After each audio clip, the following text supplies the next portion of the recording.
नमस्कार. लक्षवेधीमध्ये आपल्या सगळ्यांचं स्वागत. मी प्रसाद काथे.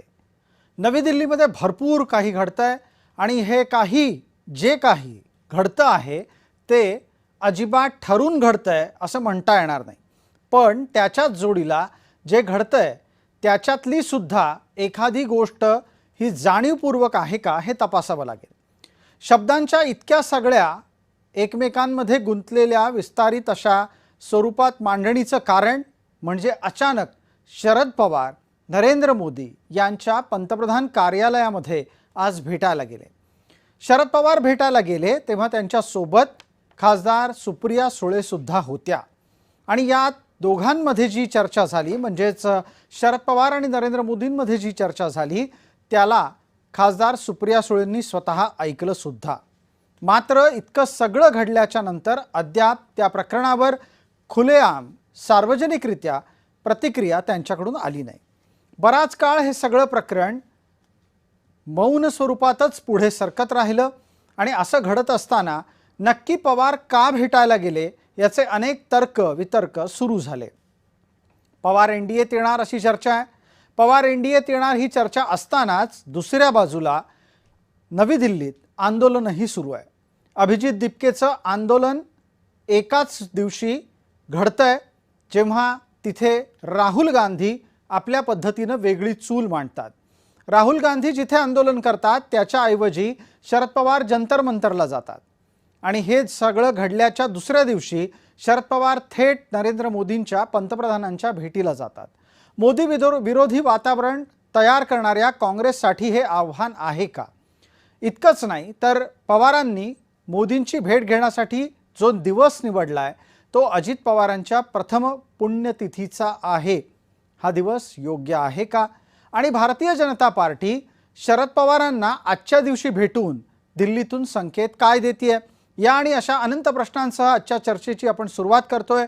माझ्यासोबत असलेल्या मान्यवरांची मी आपल्याला पटकन ओळख करून देतो. या सर्व मान्यवरांना तत्पूर्वी एक छोटीशी विनंती आहे की आपण पूर्ण काळ स्क्रीनवर दिसणार आहात तेव्हा कृपया समोर पाहत राहावं.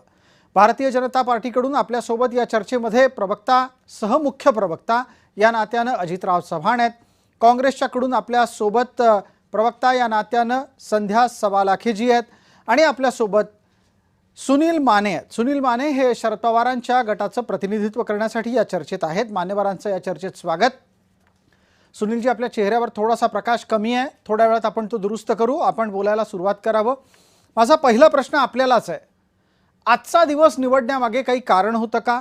काल शरद पवार अभिजित दिपकेला भेटतात, आज नरेंद्र मोदींना भेटतात आणि नरेंद्र मोदी आपल्या कार्यालयाच्या दरवाजापासून हात धरून पवारांना आसनावर आणून बसवतात. याचा अर्थ काय घ्यायचा? सुनीलजी. मी नक्की सांगतो, मोदी साहेबांनी पवार साहेबांना हात धरून काय नेलं किंवा त्याच्या संदर्भातले मला जे काय ज्ञान समजतं त्या विषयातलं किंवा काय त्यांची जी काय पार्श्वभूमी माहिती आहे. पहिली गोष्ट प्रसादजी, मी करेक्शन करू इच्छितो दोन गोष्टींचं. एक तर अजितदादा पवार यांची आज जयंती आहे, जन्मदिवस वाढदिवस आपण जो म्हणतो त्याचा पुण्यतिथीचा उल्लेख केला आपण, तो दुरुस्त करावा. नंबर एक. नंबर दोन, जी एक आपण आपल्या प्रस्तावनेत मांडलेली गोष्ट आहे की पवार साहेब जंतर मंतरवर जातात अभिजित दिपकेंना भेटायला आणि राहुल गांधी दुसरं आंदोलन करतात, तर त्याचा क्रम आपला नेहमी सारखाच चुकत असतो असं मला वाटतंय.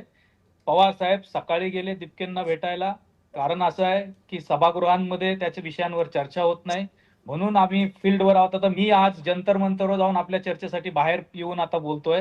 आम्ही प्रत्येक जण या विद्यार्थी देशभरातले कुठल्याही पक्षाचा नाही, कुठल्या राजकीय विचाराचा नाही, राजकीय संघटनेचा नाही, अशा दृष्टिकोनातून देशाच्या विद्यार्थ्यांच्या पाठिंब्यासाठी माननीय पवार साहेब पण काल भेटले, उद्धव ठाकरे साहेब पण काल भेटले. आम्ही सगळे कार्यकर्ते ज्यांना आज हे विद्यार्थ्यांच्या संदर्भात ते आलो. आता तुमचा जो मुख्य मुद्दा आहे, माननीय पवार साहेब आणि मोदींनी त्यांना दरवाजापासून घेतलं, त्याचा अर्थ काय? तर मी आपल्याला सांगू इच्छितो, मला जे काय राजकारणातलं जे काही अभ्यास केलाय, पत्रकारिता केली, त्यातनं दोन गोष्टी महत्वाच्या आहेत. आपणही पत्रकारितेतला आहात म्हणून सांगतो. या आजच्या देशातल्या राजकारणात कोणीही राजकारणी आज नाही अस्तित्वात तेव्हापासून पवार साहेब कृषी या संदर्भात काम करतायत. माननीय वसंतदादांच्या काळात कृषी राज्यमंत्री होते ते, जेव्हा आज अस्तित्वात असलेला कोणताही नेता राजकारणात नव्हता तेव्हापासून ते शेती या विषयावर काम करतायत. UPA 1-2 मध्ये 10 वर्ष त्यांनी कृषी खातं सांभाळलं. त्यांच्या जिव्हाळ्याचा विषय शेती हा. माननीय आमदार रोहितदादा पवार यांच्या नेतृत्वाखाली आम्ही राज्यातल्या शेतकऱ्यांचा जो आंदोलनाचा मोठा भाग उभा केला, त्याची संदर्भात सगळी काही चर्चा घडवून आणली. त्याच्यात 50-1 लाख शेतकऱ्यांना फायदा होईल अशी सगळ्या अटी दुरुस्त करून घेतल्या. त्याची पार्श्वभूमी ही आहे की शेतकऱ्यांचाही आता खूप मोठा प्रश्न आहे. दिपकेंना पाठिंबा दिला, आम्ही आजही दिलाय. राजकीय स्वरूपात आम्ही तिथं जात नाही, राजकीय म्हणून पाठिंबा देत नाही. विद्यार्थी त्यांचं आंदोलन करतायत, पार्लमेंट सुनीलजी, अगदी अगदी अगदी सुनीलजी, पण यातून अजूनही उत्तर सापडत नाहीये की पवारसाहेब का भेटायला गेले. आणि दरम्यान एक थोडासा उल्लेख पटकन करतो. आपण मगाशी उल्लेख केला त्याप्रमाणे मी दिलगिरी पण व्यक्त करतो की आज अजितदादांची जयंती आहे, पुण्यतिथी, हा चुकून उल्लेख माझ्याकडून झाला. मी आपल्याला विचारलं होतं की का भेटायला गेले, याचं एका वाक्यात उत्तर देऊ शकाल का? कृषी विषयासाठी गेले, दिपकेंचं आंदोलन मिटावं म्हणून गेले, का गेले? आपल्यालाच एक विचारू इच्छितो, मोदी साहेबांना पवार साहेबांनी जे पत्र दिलंय ते आपल्याकडे आलंय का? आपल्या लोकांपर्यंत आलंय का? माध्यमांनी पाहिलंय का? ते पाहिलं असतं तर बहुधा हा प्रश्न किंवा हा चर्चेचा मुद्दा आला नसता. नंबर नाही, आपण त्याचा तपशील दिला तर चर्चेला अजून एक वेगळा संदर्भही प्राप्त होईल. नाही, ते काय, आता संदर्भ प्रत्येक गोष्टीला वेगवेगळे असतात, त्याला काय आम्हाला काही घेणं देणं नाही. नंबर 1, त्यातला विषय असा आहे, पवार साहेबांनी पत्राच्या उल्लेखातच महाराष्ट्रातल्या दर 3 तासाला एक होणाऱ्या शेतकऱ्यांच्या आत्महत्येचा मुद्दा उपस्थित केलाय. पहिला मुद्दा. दुसरा मुद्दा, जलजीवन मिशन पासून सगळ्या योजनांमध्ये जो भ्रष्टाचाराचं थैमान मांडलंय त्याच्याकडे लक्ष द्या. थर्ड पार्टी त्याची स्क्रुटिनी करा, त्याच्यातले पैसे वायाला जातात, अधिकारी पैसे खातायत, या सगळ्या संदर्भात चर्चा करा, असा मुद्दा पवार साहेबांनी मांडलाय. पवार साहेबांनी ज्या पद्धतीने आता ट्रिगर्स म्हणजे त्यातले जे नियम, विम्याच्या पंतप्रधानांच्या नावाने जो विमा निघतोय शेतकऱ्यांचा, त्याच्या संदर्भात दुरुस्ती सुचवली की त्यांचे सॅटेलाइट इमेजेस घेतले जात नाहीत, ही विमा कंपन्या त्याची नीट चौकशी करत नाही. आपण महाराष्ट्र शासनाचं आपण जर पाहिलं असेल तर माननीय मुख्यमंत्र्यांनी मोठ्या गर्वाने सांगितलं होतं या ट्रिगर बदलल्यामुळे 5,000 कोटी रुपये महाराष्ट्र शासनाचे वाचले. आम्ही मागणी करतो की ट्रिगर तुम्ही चुकीचे केले, त्यातनं शेतकरी नागावला गेला, ते 5,000 कोटी रुपये आता शेतकऱ्यांना द्या. चौथी गोष्ट पवार साहेबांनी, मी आपल्याला सांगतो आपल्या माध्यमातून लोकांना जाऊ देत, शेतकऱ्यांपर्यंत जाऊ देत, MSPचा फार महत्वाचा मुद्दा पवार साहेबांनी मांडला. पर्यावरणाच्या बदलांनुसार जे काय चालू आहे त्याच्या संदर्भात शेतकरी कसा आता नागावला जातोय त्याच्या संदर्भात मुद्दा मांडला.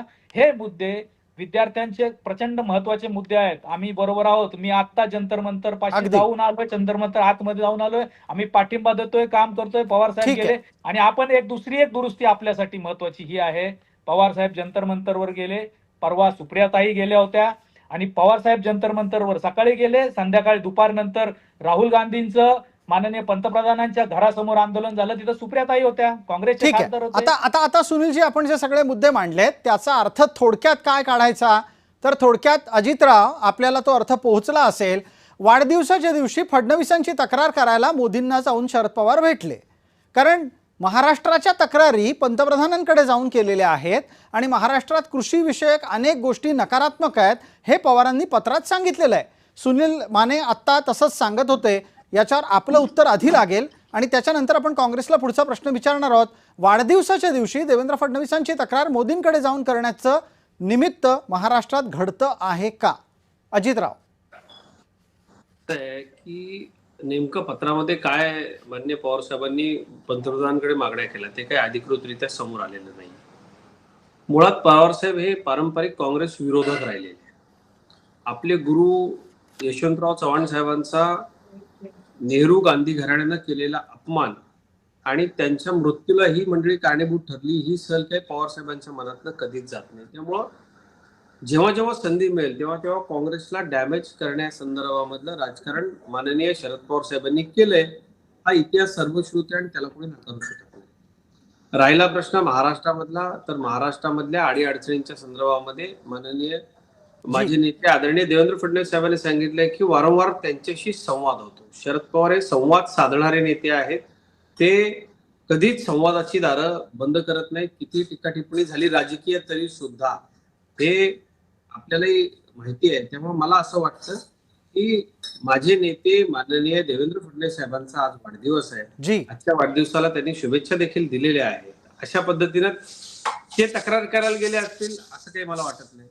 हा एक मुद्दा. दुसरा मुद्दा, ज्या ज्या वेळेला काँग्रेस पक्षाच्या कुठल्या तरी महत्वाच्या विषयामध्ये एखादी घटना घडत असते, त्याच्या विरोधातलं धोरण माननीय पवार साहेबांचं असतं. हा त्यांच्या राजकारणाचा बाज आहे, कारण त्याचं मूळ कारण माझ्या विश्लेषणात सापडलेलं मला कळालेलं आहे. ज्या ज्या वेळेला 3 वेळा पवार साहेब काँग्रेस सोडून गेले, अधिकाधिक त्यांनी ते डॅमेज करण्याचा प्रयत्न केला, मात्र त्यांच्या समतोलाच्या राजकारणातनं ते कायम सतत काँग्रेसच्या बरोबर सत्तेत राहिले, कारण त्यांना काँग्रेसमध्ये राहून आपली बार्गेनिंग पॉवर जेवढी पॉवरफुल करता येणार नाही तेवढी वेगळा पक्ष काढून करता येईल याची जाणीव होती, आणि ते त्यांनी वेळोवेळी अतिशय चांगल्या पद्धतीने केलं सुद्धा. ठीक आहे, आता या या या मुद्द्याला घेतो अजितराव, याच मुद्द्याला पकडतो आणि पटकन आता संध्या सवालाखेंना बोलतं करतो. संध्याजी, आपल्या आधीचे दोन्ही मान्यवर बोललेले आहेत. सुनील मानेंना आपण पुरेसं ऐकलेलं पण असेल. आपण प्रवासात आहात, जमल्यास अजून थोडा वेळ काही काळ थांबलात तर बरं होईल, म्हणजे आपली फ्रेम हलणार नाही. मला आपल्याला असं संध्याजी विचारायचं आहे, ज्या पद्धतीनं राहुल गांधी आंदोलनात उतरतायत, प्रसंगी स्थानबद्ध होत आहेत, प्रसंगी संघर्षाच्यासाठी पोलिसांच्या बरोबर ते पूर्णपणे इरेला पेटून आपला मुद्दा मांडताना दिसत आहेत, अशा वेळेला काँग्रेसच्या सोबतचा एक अत्यंत महत्त्वाचा घटक पक्ष असलेल्या पक्षाचा नेता जातो आणि पंतप्रधानांबरोबर चर्चा करतो. काँग्रेसला विचारून ही भेट घेतली आहे का शरद पवारांनी? शरद पवार साहेब फार मोठे नेते आहेत आणि समजदार नेते आहे. देशाचं मोठं नेतृत्व आहे. आणि आपण अजितजींचं आता स्टेटमेंट ऐकलं असेल, त्याच्यामध्ये प्रश्नामध्ये उत्तर सुद्धा दडपलेलं होतं. त्यांनी जे बोलले ते नीट मी ऐकत होती आणि आपणही ऐकलं असेल. जो प्रश्न आता इथं वारंवार उपस्थित केला जात आहे की शरद पवार साहेब का भेटायला गेले होते, जर यांना त्या कारणासाठी जे म्हणजे तुम्हाला अपेक्षित आहे उत्तर, त्यासाठी जर गेले असते तर ज्या अजितजींनी बोललं ते स्टेटमेंट भाजपाचं राहिलं नसतं. त्यांनी पवार साहेबांची स्तुती या ठिकाणी केली आहे, परंतु उत्तर तुम्हाला मिळालं. आणि मला सांगा, पंतप्रधान काय प्रायव्हेट लिमिटेड आहे का? देशाचे पंतप्रधान आहे आणि आदरणीय शरद पवार साहेब खासदार आहे, सुप्रियाताई खासदार आहे. काही प्रश्न असू शकतात, मग हाच दिवस का आणि तोच दिवस काय का पंचांग पाहून जाणार आहे का कुठल्या ठिकाणी? आणि राहिला प्रश्न, आपण बघितलं असेल सर्वांनी, आदरणीय सुप्रियाताईंना बरं नव्हतं, माझं बोलणं झालं सुप्रियाताईंशी, त्यांना बरं नव्हतं तरी सुद्धा राहुलजींच्या ठिकाणी जाऊन त्यांनी भेट दिली. आदरणीय शरद पवार साहेब त्या ठिकाणी गेले, राहुलजींना सुद्धा ते बोलले. याचा अर्थ असा की पंतप्रधानाला जर भेटायला गेलं तर काय त्यांचं विलिनीकरणच होणार आहे. आणि ज्याला विलिनीकरण करायचं आहे, ज्याला आपलं घर सोडून जायचं आहे, तो घरच्या इतर लोकांची काळजी घेत नाही. त्यांनी राहुलजींची काळजी घेतली नसती, ते सरळ निघून गेले असते. आणि अजितजीचं जे स्टेटमेंट आहे ते स्टेटमेंट मात्र वेगळं असतं. अच्छा, पण मग संध्याताई, अजित चव्हाण आपल्या वक्तव्यातून जो काही संकेत देऊ पाहताय तो तुमच्या लेखी काय आहे हेही प्रेक्षकांना एकदा सांगून टाका. संकेताचा प्रश्न नाही. आदरणीय संध्याताई आता जे म्हणाल्या, जी अजितराव एक मिनिट, आधी संध्याताईंना काय संकेत पोहोचलाय तो समजून घेऊ. संध्याताईंचं पूर्ण होते. जी जी जी बिलकुल संध्याताई, आपण बोलणार आहात, 1 मिनिटाचा वेळ. माझ्या शब्दात जर सांगायचं झालं तर म्हणजे जे प्रश्नाचं उत्तर काही लोकांना अपेक्षित आहे, तर मला असं वाटतं की पवार साहेबांनी जाऊन सांगायला पाहिजे होतं की बाबा शिक्षण मंत्र्याचा नाही, आता प्रधानमंत्र्याचाच राजीनामा झाला पाहिजे. अजितजीला उत्तर विचारा यांचं. आज मला सांगा, हा मुद्दा अजित पवारांपेक्षा, माफ करा, अजित चव्हाणांच्या ऐवजी आपल्यासोबत असलेल्या सुनीलजी माने यांना घेऊन विचारायला हवा. सुनील मानेजी, पवारांनी नरेंद्र मोदींची भेट घेऊन थेट पंतप्रधानांचा राजीनामा का मागितला नाही? काँग्रेसची अस्वस्थता ऐकली असेल आपण. नाही, त्यांनी आपलं जे वक्तव्य होतं ते दीपकेंबरोबर काल जी भेट झाली त्याच्यात वेळी आपण सगळ्यांनी पाहिलं असेल, आपल्याकडे असेल. मला माझी रिक्वेस्ट आहे, आपण परत एकदा ते टेलिकास्ट करा, आम्हाला हरकत नाही. ते शिक्षण मंत्री असो किंवा पंतप्रधान असो, जबाबदारी घेतली पाहिजे या मताचे पवार साहेब आहेत आणि त्यांनी ते काल स्पष्टपणे सांगितलंय. आता त्याच्या व्यतिरिक्त तुम्हाला प्रत्येक शब्दाचं जर काय करायचं असेल तर पवार साहेबांची भूमिका ठाम आहे, सुप्रियाताईंची भूमिका ठाम आहे, आमची पक्ष म्हणून भूमिका ठाम आहे. त्यामुळं ह्याच्यात जबाबदारी घेऊन काम करणं हा जो मुद्दा असतो. आपण आता अजितजींनी सांगितलं की त्यांनी किती वर्ष काम केलंय किंवा काय त्यांची संदर्भातली, पण आता ते त्यांना कळलेलं आहे, असं मला फार आनंद वाटतो त्या विषयाचा. पण एक तुम्ही लक्षात घ्या प्रसादजी, पवार साहेब हे अनेक वर्षांपासून संसदीय पद्धती, त्याचे काम करण्याच्या सिस्टीम्स, आदर करणं, त्या पदाचा आदर करणं, या गोष्टीला कायम स्वरूपी त्या पद्धतीने काम सुनीलजी, करणारे नेते आहेत. पण पण नाही, पण मी पण तुम्हाला- मानेसाहेब, पंतप्रधानांचा राजीनामा मागण्याच्या निमित्तानं आपण जर भेटणार असाल तर इतकं खुलेआम आणि अशा पद्धतीनं भेटणं बरोबर आहे का? क्लिअर करतो. अजितजींच्या पण भाजप प्रवक्त्यांच्या नोशन्स क्लिअर होतील, कारण माझ्याशी संबंधित तो विषय आहे. ही पद्धत काय ती सांगतो मी तुम्हाला. माननीय पवार साहेब कृषी मंत्री होते देशाचे, माननीय मोदी साहेब गुजरातचे मुख्यमंत्री होते. बर, मी ही पत्रकार म्हणून काम करताना महाराष्ट्रात अॅग्रोवन नावाच्या दैनिकाचा राज्याचा प्रमुख होतो. ठीक आहे. आम्ही हे 2006 मध्ये इस्रायलला ॲग्रीटेक एक्झिबिशनला चाललो होतो. माननीय पवार साहेबांच्या नेतृत्वात केंद्रातल्या आणि राज्यातल्या मंत्रिमंडळाचं शिष्टमंडळ होतं. मोदी साहेबांना त्यासाठी यायचं होतं. त्यांनी पवार साहेबांना विनंती केली. तुम्हाला आठवत असेल, गोध्रा हत्याकांडानंतर अमेरिकेने मोदी साहेबांवर बॅन टाकला होता, व्हिसा द्यायचा नाही म्हणून ठरवलं होतं. बर, इस्रायल पासून सगळ्या देशांनी व्हिसा नाकारला होता. हेच ते पवार साहेब आहेत ज्यांनी मोदी साहेबांना व्हिसा, एक राज्याच्या मुख्यमंत्री पदावर असलेल्या व्यक्तीला आपण नाकारता येत नाही असं डॉक्टर मनमोहन सिंग साहेबांना सांगून इस्रायलला आमच्या समोर नेलं. मी त्या डेलिगेशन मध्ये होतो. बर. माननीय पवार साहेबांनी कृषीच्या खात्यासाठीच त्यांना नेलं होतं. आज ही ठीक आहे. बैठक अजितराव त्याचा तो- सांगायचा, अजितराव इथे मानेसाहेबांचा सांगायचा प्रयत्न असा आहे की दोन्ही नेत्यांमधले संबंध अतिशय छान आहेत आणि काँग्रेसला मात्र असं वाटतंय की पवारांनी जाऊन मोदींचा राजीनामा मागायला हवा होता. नाही, माननीय सुनीलराव जे म्हणाले त्याच्याशी मी पूर्णपणे सहमत आहे. आणि सुनीलजी, ही महाराष्ट्राची आणि देशाची राजकीय संस्कृती आहे की आपल्यापेक्षा वरिष्ठ नेत्यांचा आदर करायचा आणि त्यांना सन्मान द्यायचा. मला संध्याताईंच्या वक्तव्याच्या बाबतीमध्ये बिलकुल आश्चर्य वाटत नाही.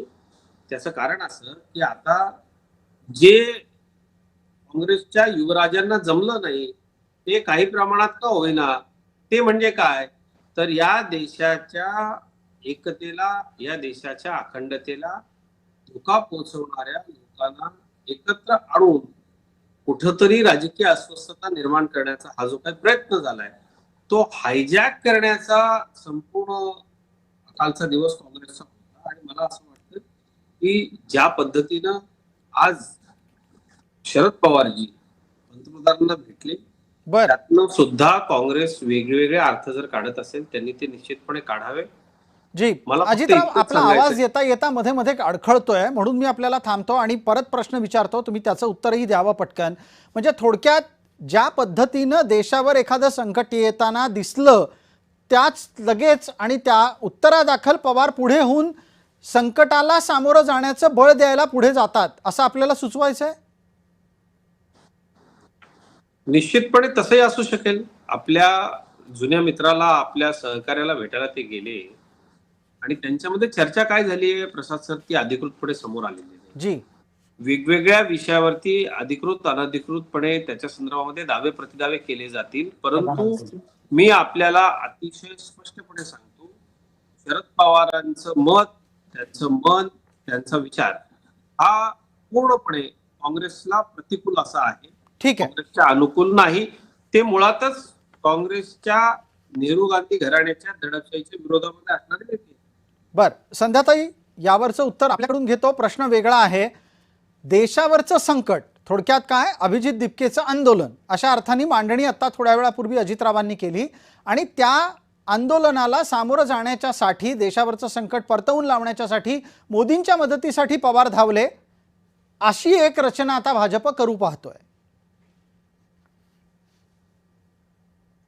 हो, बरोबर बोलले. मी अजितजींचा मी मान्य करते. कारण मी पहिलेही सांगितलं की समजदार नेते, वरिष्ठ नेते शरद पवारजी आहे. भाजपासारखे मूर्ख नाही की अख्खा देश पेटला. 4-4 वर्षाच्या मुलांचे स्टेटमेंट बघा तुम्ही. हे सांगायला शरद पवार साहेब जाऊ, इतका मूर्ख पक्ष जर असेल, म्हणजे पवार साहेबाला जाऊन सांगावं लागेल की बाबा आता शिक्षण मंत्र्याच्या राजीनाम्याने होणार नाही, तुम्हाला राजीनामा द्यावा लागतात. आणि हे अजितजींनी आता मान्य केलं की असं सांगायला जाऊ शकतं. यापेक्षा काय देशाची शोकांतिका असली पाहिजे.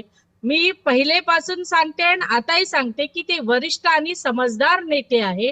त्यांनी सांगितलं असावं की बाबा की तुमच्या राजीनाम्यानेच आता हा देश शांत होऊ शकतो. आज 10-10, 12-12 वर्षाच्या मुलांना मारतायत.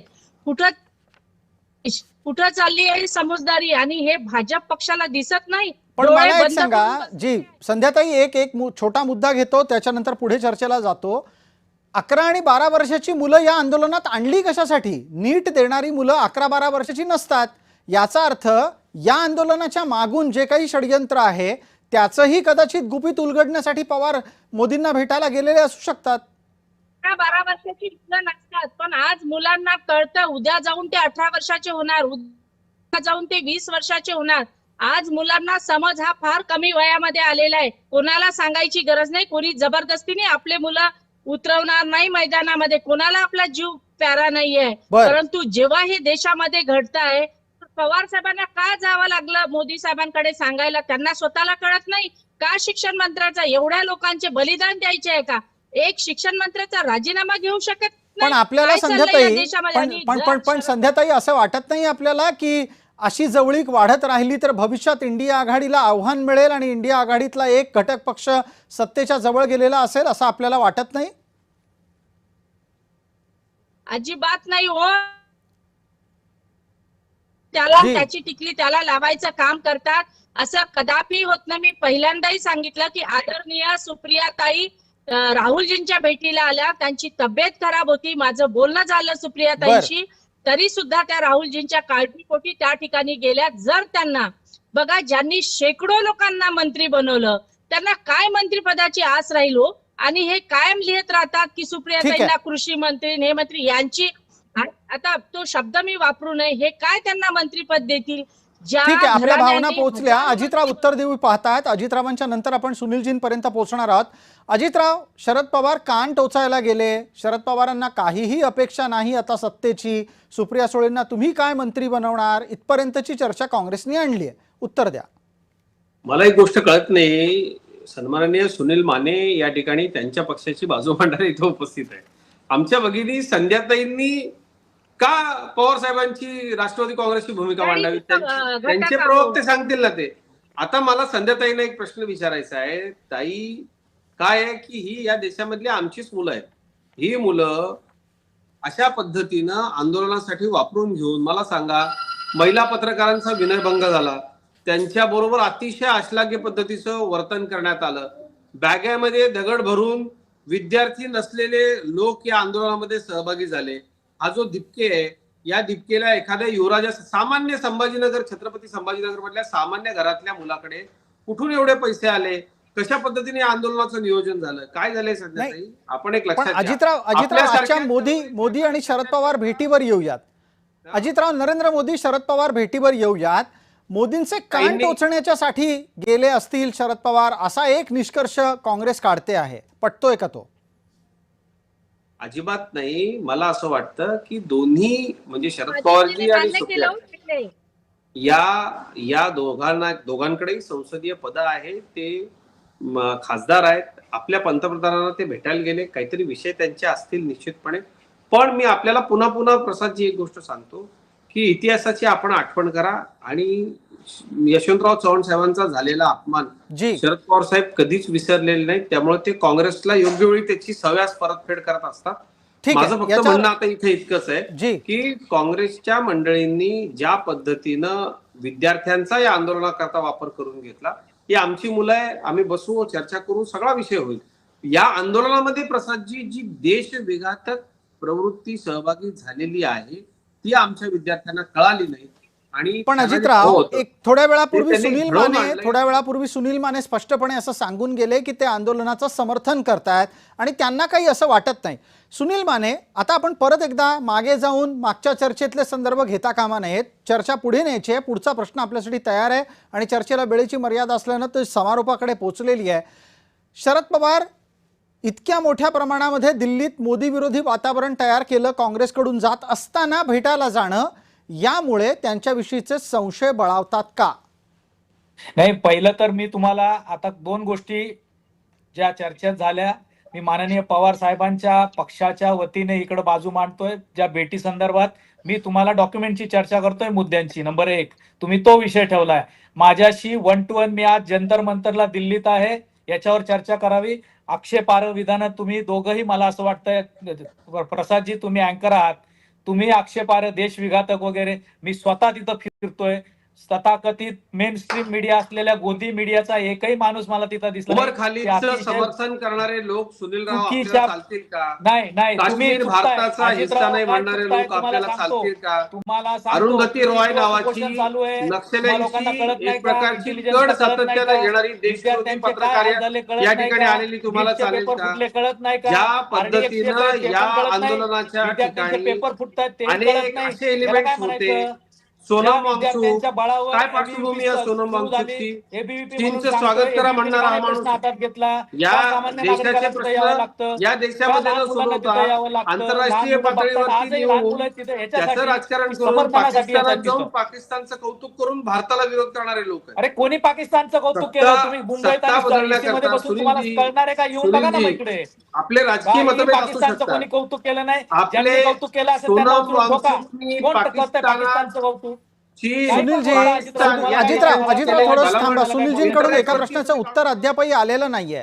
सुनीलजी ज्या प्रश्नाला विचारलंय त्या प्रश्नाचं उत्तर आपल्याकडून आलेलं नाहीये. मला चर्चेला समारोपासाठी पुढे न्यायचंय. पटकन याचा खुलासा करायला हवा आपण खरं तर, की शरद पवारांच्या या अशा भेटीमुळे संशय निर्माण झालेला आहे का, याच्यावर उत्तर द्या. शून्य संशय निर्माण झाला. पवार साहेबांचा आणि काँग्रेसचे काय संबंध आहेत सगळ्यांना माहिती हे आहे. आपल्याला शोधावं सुप्रियाताईंनी, लागेल, सुनीलजी. प्रसादजी, म्हातारी सुप्रियाताईंनी, काळ चुकवतो हे गंभीर आहे. एक मिनिट मला सांगू दे. सुप्रियाताईंनी मुंबईत प्रेस कॉन्फरन्स घेऊन सांगितलं की आम्ही इंडिया आघाडी बरोबर आहोत, हे तुम्हाला स्पष्ट करून सांगतो. तरी तुम्ही तिकडे अहो, जाणार आहे. कालपर्यंत दुसरे त्या कोण? आंदोलनामध्ये काँग्रेस जात नव्हती, कारण राहुल गांधींचा कसा अपमान केला या मंडळींनी. बर, जात होतं का एकतरी काँग्रेसचा माणूस अधिकृतरित्या? आता कालपासून ते गेले का गेले? माझं प्रसादजी म्हणणं एवढंच आहे की या आंदोलनाचा राजकीय फायदा घेण्याकरता हे सगळं आता राजकीयकरण याचं सुरू झालेलं आहे. ठीक आहे. तुम्हाला या लोकांना पूर्वी या घटनाक्रम मंडळींचं कळत नाही असं सुद्धा मला माझं मनापासून म्हणणं आहे. समर्थन नव्हतं. वांगचुकजींना आपण अरेस्ट राजकारण करून करू, उचलून देशातल्या नेल्यानंतर या मुद्द्यांवरती आंदोलनाकडे सगळ्या लोकांनी देशाची तेवढ्या आंतरराष्ट्रीय तीव्रतेने पातळीवरती आणि प्रतिमा गांभीर्याने डागाळणाऱ्या लक्ष दिलं. हे लोकांचं तुम्हाला ठीक आहे. माहित मी नाही. मी या दोन्ही प्रवक्त्यांच्या एकूणच शब्दबाणांमध्ये हस्तक्षेप करतो. वेळेच्या मर्यादेची आठवण करून देतो आणि आपल्या सर्वांना या चर्चेत आपण सहभागी झालात त्याबद्दल धन्यवाद देतो. शरद पवार आणि नरेंद्र मोदींचे संबंध आजचे नाहीत, ते बऱ्यापैकी जुने संबंध आहेत. मात्र ते संबंध कधी उगाळायचे आणि कधी पडद्या मागे ठेवायचे ते पवारांना आणि मोदींनाही उत्तम कळतं. याच वाक्यात, याच शब्दात आजच्या भेटीचं सार दडलेलं आहे. तूर्तास लक्षवेधीमध्ये इतकंच. आपण पाहत राहा फक्त जय महाराष्ट्र.